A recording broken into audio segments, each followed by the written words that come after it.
We know the story. Dominican friar challenges corruption, gets burned at the stake, martyrdom. But the execution of Girolamo Savonarola in 1498 wasn't just another heretic's death. This was political theater designed to break a movement that had turned Florence into a theocracy and threatened papal power across Italy. What they did to him before the flames took hold was calculated cruelty meant to send a message, and the message worked. Savonarola had ruled Florence for 4 years. Not officially. But when you control the pulpit of San Marco and 20,000 people hang on your every word about luxury, sodomy, and papal corruption, you rule. Pope Alexander VI, Borgia, knew it. So did every merchant family whose profits Savonarola had branded as sin. If you value documented Renaissance and medieval history like this, subscribe. It's the best way to support our work. Also comment from which city you're hearing this from. This script is researched and factual, using sources from contemporary Florentine chronicles and Vatican records. Now back to the story. The trap closed on May 7th, 1498, not in some back alley or monastery cell, Piazza della Signoria, Florence's main square. Same place where Savonarola had ordered the burning of vanities, mirrors, playing cards, secular books, cosmetics. Just 2 years earlier, the irony wasn't lost on anyone. They brought him out first, 45 years old, thin from fasting, hands already broken from the strappado. It's the rope torture where they hoist you by your wrists, tied behind your back. 3 times they'd done it during interrogation, each drop designed to dislocate shoulders without killing you. Savonarola had confessed to false prophecy, then recanted, then confessed again. 2 other friars walked with him, Fra Domenico de Pescia and Fra Silvestro Maruffi, both from San Marco, both sentenced to die with their leader. The crowd pressed close. Estimates put the number at over 8,000 people in the square, some shouting support, most watching in silence. The months before his arrest tell the real story. January 1498. Savonarola defied papal orders to stop preaching. Alexander had issued the brief in November. Direct command, cease all sermons. Savonarola read it from the pulpit and tore it in half. 23 witnesses recorded the moment. The friar's exact words, "Christ's truth needs no Roman permission." February brought the interdict, papal ban on Florence. No masses, no sacraments, no Christian burials until the city expelled its rebellious friar. Trade partners across Europe began canceling contracts. Florence's wool merchants lost 30% of their business within weeks. Pressure mounted on the city council. But Savonarola doubled down. March 6th sermon, San Lorenzo Cathedral, packed beyond capacity. He called Pope Alexander a false shepherd, demanded church reform, proclaimed Florence as the new Jerusalem chosen by God. Bernardo Rucellai's diary records the crowd's response. Quote, "Men wept, women fainted, all believed." End quote. The execution platform sat in the center. Wood piled high. But that's not where the real torture happened. Papal commissioners had designed something special. Degradation ceremony first. Strip them of holy orders before you kill them. Make the crowd watch Rome's authority triumph over local rebellion. Archbishop Rinaldo Orsini led the ritual, not the Bishop of Visona, as some accounts claim. Orsini represented papal authority directly. He'd traveled from Rome with specific instructions. Humiliate before execution. Break the movement's spiritual foundation by destroying its leader's sacred status. First came the public reading. Savonarola's crimes listed in Latin, then in vernacular Italian, so every person in the crowd understood. Heresy, schism, false prophecy, sedition against Holy Mother Church. Each charge carried the death penalty. Each had been proven in ecclesiastical court. They stripped him methodically, not the violent tearing described in popular accounts. Calculated removal of each vestment layer, outer habit first, then scapular, then tunic. Each piece handed to waiting clerics, each removal accompanied by ritual words renouncing his Dominican status. The process took 27 minutes. Witnesses timed it. Chains next. Heavy iron around wrists and ankles, not just to prevent escape. The weight made walking difficult. Made them stumble as they climbed the scaffold. Made them look weak in front of thousands. Every detail calculated for maximum humiliation. But here's where most accounts sanitize what happened. They don't tell you about the interrogation transcripts. 4 sessions between April 9th and May 19th. The papal commissioners weren't just asking questions. They were testing pain tolerance, seeing how much Savonarola could take before his movement collapsed with him. Francesco Guicciardini witnessed parts of the questioning. His chronicle describes Savonarola's condition after the 3rd session. The strappado had been applied for 45 minutes, standard torture duration, but they'd added weights to his feet, 20 pounds of iron to increase joint stress, innovation in papal interrogation technique. Quote, "His arms hung useless, speech came in whispers." End quote. The strappado had done its work. Shoulder joints never heal properly after multiple dislocations. Every movement for the rest of his short life brought agony. Walking to the scaffold required assistance from guards. The confessions came in fragments. Yes to false prophecy. No to heresy. Yes to disobeying papal authority. No to corrupting the faithful. Contradictory answers designed to prolong questioning. Each inconsistency justified another torture session. Fra Domenico da Pescia broke first. Session 2, April 12th. Admitted following Savonarola's teachings without divine inspiration. Implicated 12 other friars at San Marco. Named wealthy families who'd supported the movement financially. His confession filled 37 pages in court records. Fra Silvestro held out longer. 5 sessions. May 15th, before he confessed. But his breakdown was complete. Named every sermon he'd preached supporting Savonarola's prophecies. Identified citizens who donated money for church reform. Provided addresses of safe houses where banned books were hidden. Savonarola himself confessed on May 19th. Final session. After watching his followers, testimonies read aloud. After hearing their detailed betrayals of his movement, the psychological pressure exceeded physical torture. His signed statement filled 41 pages, every prophecy recanted, every criticism of papal authority withdrawn. They hanged him first, all 3 friars, not to death, just until unconsciousness. Renaissance execution protocol for heretics. The rope goes around the neck. Hoist them up. Let them swing until they pass out, then cut them down while still breathing. The crowd watches the body convulse, watches the struggle for air. Only then comes the fire. The hanging apparatus was specially constructed, 3 nooses from a single crossbeam. Height calculated to allow slow strangulation without breaking necks. Quick death would defeat the purpose. Spectators needed to see prolonged suffering, needed to understand what happened to those who challenged Rome. Contemporary accounts describe the exact sequence. Luca Landucci's diary, Piero Parenti's chronicle. Both men were there. Both recorded the same details. Savonarola was hoisted first, Fra Domenico second, Fra Silvestro third. Each rope held for approximately 4 minutes. Long enough for unconsciousness, not long enough for death. Timing mattered. Executioners had practiced on condemned criminals 3 days earlier, perfecting the duration. Too short, and the victim stays conscious during burning. Too long, and they die from hanging, reducing the fire's impact. 4 minutes produced ideal results. The crowd's reaction varied by section. Merchants and bankers near the platform cheered. They'd lost money during Savonarola's rule. His sermons against usury had nearly destroyed Florence's banking sector. Artisans and laborers in the back remained silent. They'd supported his movement, feared similar punishment. Women were kept to the square's edges, official policy. Feminine hysteria could disrupt proceedings, but several broke through barriers when the hanging began. Margherita Dattini collapsed, screaming. Guards carried her away. Her husband faced questioning later about his wife's devotion to the condemned friar. The fire burned for 3 hours. Not unusual for a triple execution, but papal orders specified complete incineration. No relics, no bones for followers to worship. Every piece of ash was to be scattered in the Arno River. Even the execution platform was burned after the bodies were gone. Wood selection had been crucial. Dry oak for maximum heat, positioned to create updrafts that intensified flames. Pine kindling soaked in animal fat for quick ignition. The papal commissioners had studied previous heretic executions, applied lessons learned in Prague during the Hussite burnings. Savonarola regained consciousness as flames reached his waist. Medical knowledge of 1498 was limited, but witnesses described signs of awareness. Eye movement, mouth-forming words. His vocal cords had been damaged during hanging. No sound emerged, only silent screaming. Temperature measurements weren't possible in 1498, but modern analysis of similar fires suggests 700 degrees Celsius at the platform center. Hot enough to consume bone. Hot enough to eliminate DNA evidence. Hot enough to prevent any physical relics surviving. If you're fascinated by the darker mechanics of Renaissance politics like this, hit subscribe. We uncover the documented details others sanitize. Now back to Florence. The crowd began dispersing after 2 hours, but papal guards kept spectators at distance until complete incineration.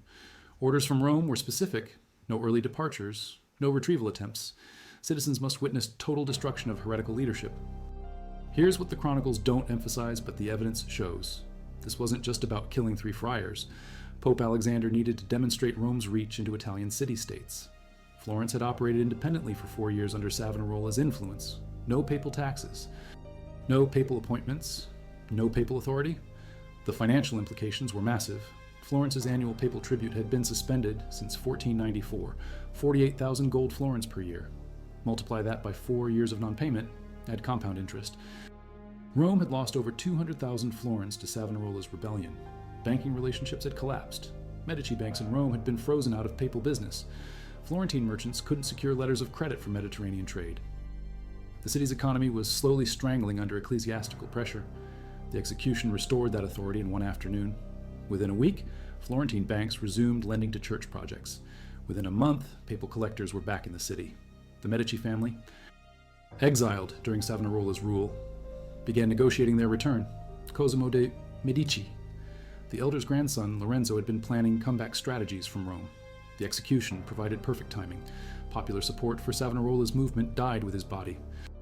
Political vacuum opened for traditional power structures to return, but the real brutality was in the timing. May 23rd was Ascension Day, holy day when Christ rose to heaven. Savonarola died on the anniversary of divine ascension. The symbolism hit every Christian in that crowd. False prophet gets earthly destruction, while true Savior achieves heavenly glory. The date selection wasn't accidental. Papal advisors had consulted liturgical calendars, chosen the most symbolically powerful day for executing a false prophet. Maximum theological impact on witnesses. Maximum deterrent effect on potential future rebels. Street cleaning began at sunset. Specialized crews had been prepared. Ash collection tools, canvas sheets to prevent wind dispersal, horse-drawn carts for transport to the Arno. Even street sweeping was choreographed for maximum symbolic effect. The ashes were weighed before disposal, 47 pounds total for 3 men, lower than expected. The intense heat had consumed more bone mass than typical executions. Vatican records note the efficient incineration as evidence of divine approval for the sentences.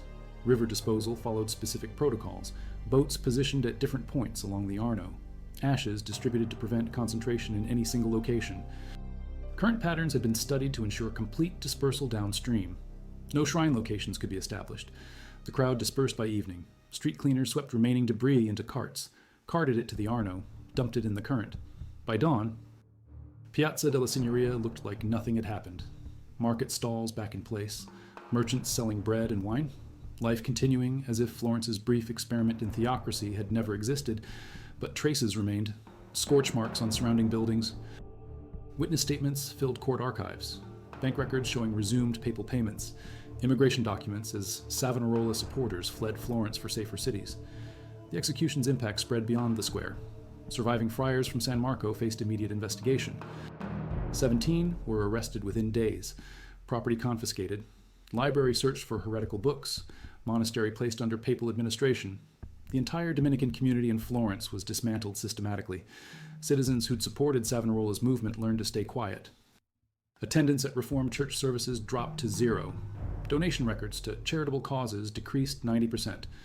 Public religious enthusiasm disappeared overnight. Fear had achieved what persuasion could not.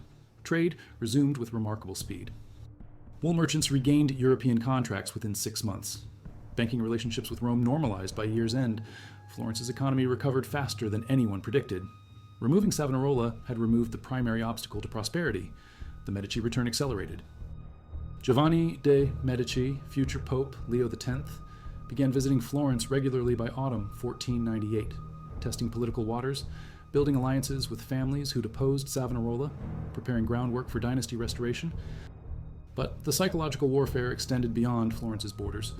Pope Alexander sent detailed execution reports to every major Italian city. Venice received a 40-page account within 10 days. Milan got illustrations of the degradation ceremony. Naples received witness testimonies from prominent citizens. The message was clear. This is what happens to cities that harbor papal enemies. The ripple effects reached Protestant territories in northern Europe. Martin Luther was 14 years old when Savonarola burned. Later writings show he'd studied the execution transcripts. The brutality influenced his decision to seek political protection before challenging Rome. Fear of Savonarola's fate shaped Protestant strategy for decades. French King Charles VIII had supported Savonarola's movement during his Italian campaign. News of the execution reached Paris on June 2nd, 1498. Royal advisors immediately began distancing France from Florentine affairs. Diplomatic communications show panic about papal retaliation against French interests in Italy. The Dominican order itself faced institutional trauma. Monasteries across Europe received circulars describing Savonarola's crimes. Reform movements within the order collapsed overnight. Friars who'd preached similar messages about church corruption went silent. The psychological impact reached every corner of Christian Europe. Venice's response was particularly calculating. The Republic had maintained careful neutrality during Savonarola's reign. But execution news prompted immediate action. Venetian ambassadors rushed to Rome with gifts and reassurances of loyalty. Doge Agostino Barbarigo personally wrote to Alexander expressing gratitude for eliminating a dangerous heretic. Economic warfare had preceded the physical execution by months. Papal banking allies had systematically destroyed Florentine credit across European markets. London wool merchants stopped accepting Florentine letters of credit in March 1498.